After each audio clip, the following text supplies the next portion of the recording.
एक शख्स को जो इस कत्ल में मुलव्वस था, नामजद 2 मुल्जिमान थे, गिरफ्तार कर लिया गया था कमोबेश हफ्ता 10 दिन के अंदर। ये नेवी एहलकार गिरफ्तार नहीं हो रहा था, अलीज़ई ने आवाज उठाई। उस शख्स ने, जो नेवी का एहलकार है, उसने एतराफ़े जुर्म कर दी और कुछ रुकावटें हैं, उनकी वजह से अभी तक ये गिरफ्तारी नहीं हो सकी। सफिशिएंट एविडेंस है कि ये कातिल है। यहाँ इन 26 अरकान को बुलाया गया स्पीकर के ऑफिस की जानिब से। आपने जो हमारे खिलाफ रेफरेंस भेजा है इलेक्शन कमीशन ऑफ पाकिस्तान को, उसकी हमें कॉपी दें ताकि हम इसका जवाब दें। हमें सिंध में नजर आएगा वो सिग्निफिकेंट है, जो पंजाब में नजर आएगा वो सबसे ज्यादा सिग्निफिकेंट है। ये इस बात का इशारा है कि अवाम पूरे मुल्क में इमरान खान की रिहाई के लिए कॉल के मुंतजर हैं।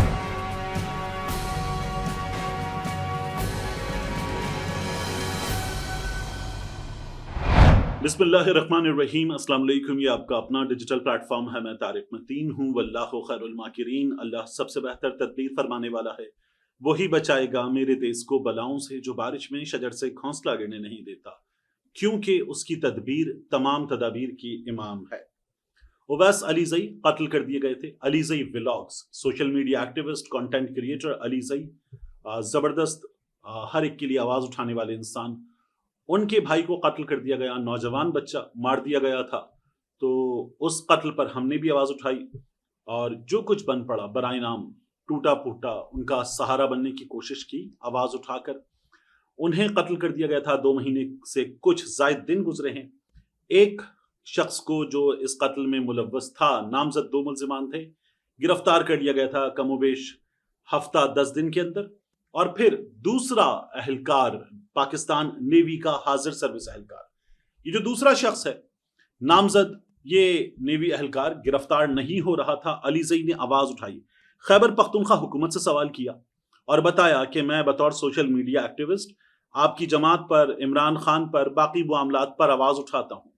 मैं इस सूबे का रिहायशी हूँ। मैं अपनी हुकूमत से सवाल करता हूँ और मुझे जवाब दिया जाए कि क्या किया जा रहा है। क्योंकि अलीज़ई का ये शिकवा था कि पाकिस्तान नेवी के हुक्काम ताउन नहीं कर रहे, और उसने ये बताया कि 28 दिन गुजर गए मगर अब तक हाजिर सर्विस नेवी एहलकार, जो उनके मुताबिक उनके भाई के कत्ल में मुलव्वस है, उसे नेवी हुक्काम खैबर पख्तूनख्वा पुलिस के हवाले नहीं कर रहे। खैबर पख्तूनख्वा के हुक्काम ने भी बताया, अली अमीन गंडापुर के भाई फैसल अमीन ने बताया, वहां पर दीगर हुक्काम ने बताया कि पाकिस्तान नेवी को कह दिया गया है और अब मामला पाकिस्तान नेवी और पुलिस खैबर पख्तूनख्वा की, उनके दरमियान है कि कब हवाले किया जाता है, कब ये गिरफ्तारी अमल में आती है। और इस सिलसिले में कुछ कानूनी तकाजे हैं वो पूरे करने हैं और कुछ रुकावटें हैं, उनकी वजह से अभी तक ये गिरफ्तारी नहीं हो सकी। ये हमारे सामने सिचुएशन आई थी। अब आज पता ये चल रहा है कि वो भी गिरफ्तार कर लिया गया है। पाकिस्तान नेवी का एहलकार, दूसरा नामजद मुल्जिम FIR में अलीज़ई के खानदान की जानिब से, वो भी गिरफ्तार कर लिया गया है। मेरी बात हुई खैबर पख्तूनख्वा में एक काबीना के रुकन से। उनसे मैंने पूछा तो उन्होंने कहा कि ये गिरफ्तारी हो चुकी। मैंने कहा ये गिरफ्तारी कैसे हुई? क्या कोई मुल्जिम जिस तरह से गिरफ्तार होता है वो मफरूर हो, ऑन द रन हो और फिर गिरफ्तारी अमल में लाई जाए, क्या ऐसे गिरफ्तारी हुई? या नेवी के हुक्काम से कहा गया था कि ये शख्स जो है मतलूब है और हमारे पास शवाहिद हैं कि ये मुलव्वस है, इसे हवाले किया जाए, तो उन्होंने हवाले किया। तो नेवी हुक्काम ने ताउन किया और उसके बाद अलीज़ई के भाई के कातिल जो हैं, मुबैना तौर पर इल्जाम जिन पर है, उनको हवाले कर दिया गया है खैबर पख्तूनख्वा पुलिस के।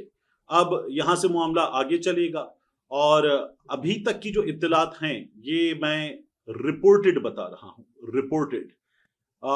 उस शख्स ने, जो नेवी का एहलकार है, उसने एतराफ़े जुर्म कर लिया है।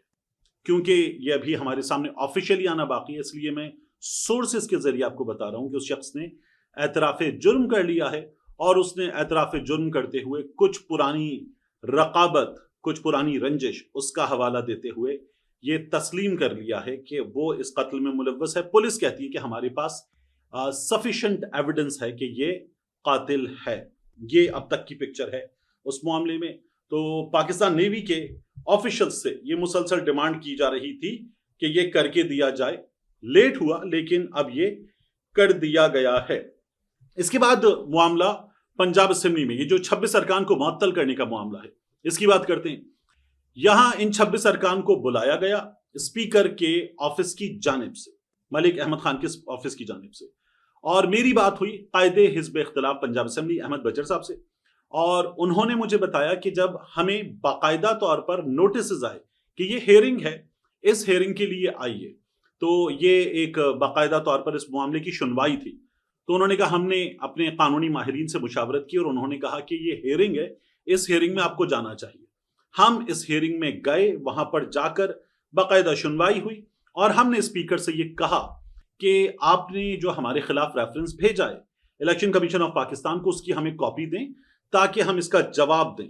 और इस मामले के हल के लिए जो बात हो रही थी उसमें यह जरूर हुआ कि मियां मुश्तबा शुजाउर रहमान और 2 अरकानी पंजाब असेंबली और हैं, उनकी जानिब से ये कहा गया था। तो स्पीकर ने कहा कि आप लोग एथिक्स कमेटी में, जो एथिक्स कमेटी बनाई गई है पंजाब असेंबली में अपोजिशन की और हुकूमत की, उसमें बैठ के मामला हल कर लें और वहां से हमारे पास अगर ये फैसला आ जाए कि ठीक है इस मामले को आगे नहीं देखना, आगे चलाना नहीं है, तो हम इलेक्शन कमीशन ऑफ पाकिस्तान को बता देंगे कि इस मामले को आगे नहीं चलाना। एथिक्स कमेटी में बैठे और वहां आप लोग बात कर लें। तो जब स्पीकर ने यह कहा तो पाकिस्तान तहरीक इंसाफ के वफ्द के सरबराह ने यह कहा कि ठीक है हम अपनी जमात में मुशावरत करेंगे, आप हमें रेफरेंस की कॉपी दे दें और मुशावरत करने के बाद कि इस एथिक्स कमेटी में बैठ के इस मामले को हमें देखना है या नहीं, हम आपको जवाब देंगे और रेफरेंस की कॉपी हमें दे दी जाए। स्पीकर ऑफिस अब रेफरेंस की कॉपी देगा।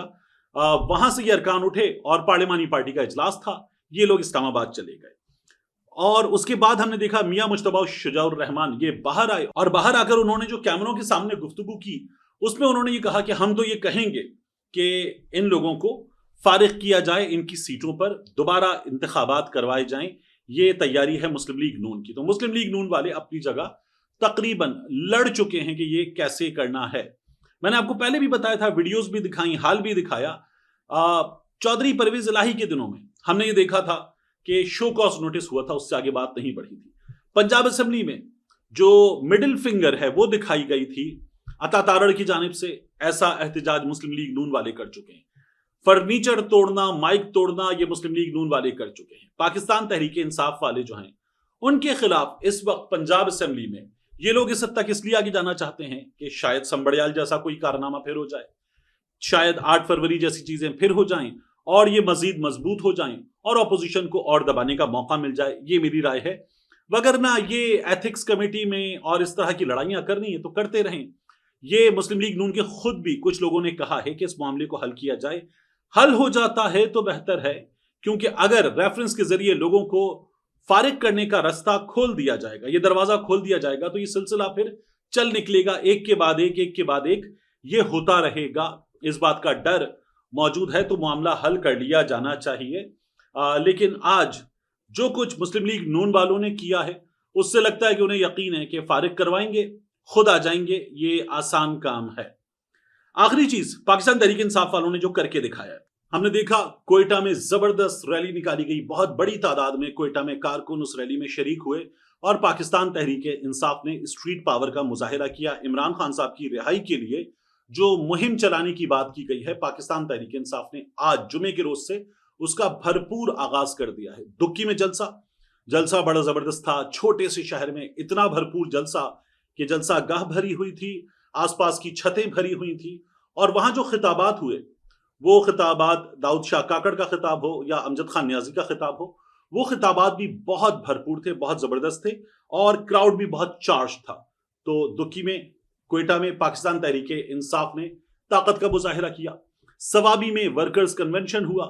उसके अलावा अगर आप देखें तो ये जो अमन जिरगा हुआ, इस अमन जिरगे के मनाजिर मैंने आपको पहले भी दिखाए थे, अब भी बहुत भरपूर था ये अमन जिरगा और पाकिस्तान तहरीक इंसाफ वाले इसके लिए तैयार हैं। अब एक एक दिन में पाकिस्तान तहरीक इंसाफ वाले पंजाब में, खैबर पख्तूनख्वा में, बलूचिस्तान में 2-2, 3-3 मकामात पर वर्कर्स कन्वेंशन और मीटिंग्स कारकुनों की, आम आदमियों की, वो रख रहे हैं और लोगों को उन्होंने अवेयर करने का सिलसिला शुरू कर दिया है। डोर टू डोर कैंपेन भी मुख्तलिफ शहरों में पाकिस्तान तहरीक इंसाफ ने शुरू कर दी है। कराची में आज जो पैम्फलेट्स बांटकर शहर के मुख्तलिफ इलाकों में पाकिस्तान तहरीक इंसाफ ने किया, उसके मनाजिर भी हमारे सामने हैं।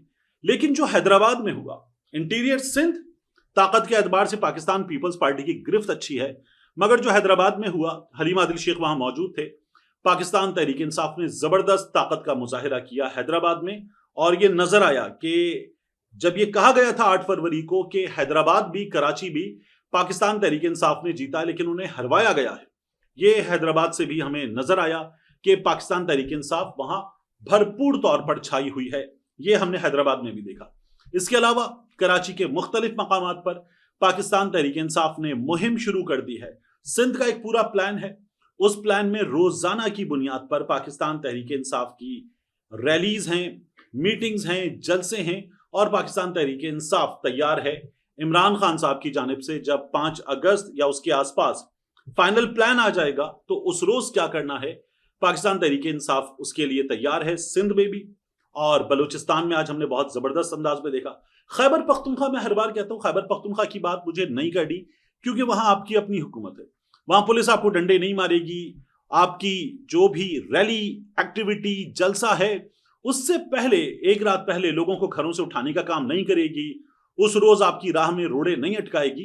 तो खैबर पख्तूनख्वा में ये आसान काम है, इसलिए वहां का नंबर बड़ा हो तब भी मैं उसकी बात कम करूंगा। मर्दान की, सवाबी की, बाकी शहरों की बात मैं कम करूंगा, लेकिन जो हमें सिंध में नजर आएगा वो सिग्निफिकेंट है, जो पंजाब में नजर आएगा वो सबसे ज्यादा सिग्निफिकेंट है, जो बलूचिस्तान में नजर आया वो तो कमाल है कि बलूचिस्तान जैसे सूबे में जहां पर हमने देखा है कि हालात बहुत खराब हैं, वहां इतनी भरपूर एक्टिविटीज करना पाकिस्तान तहरीक इंसाफ की जानिब से ये इस बात का इशारा है कि अवाम पूरे मुल्क में इमरान खान की रिहाई के लिए कॉल के मुंतजर हैं और मुतहरिक होकर निकलेंगे। मिलते हैं इंशाल्लाह आपसे अगली वीडियो में।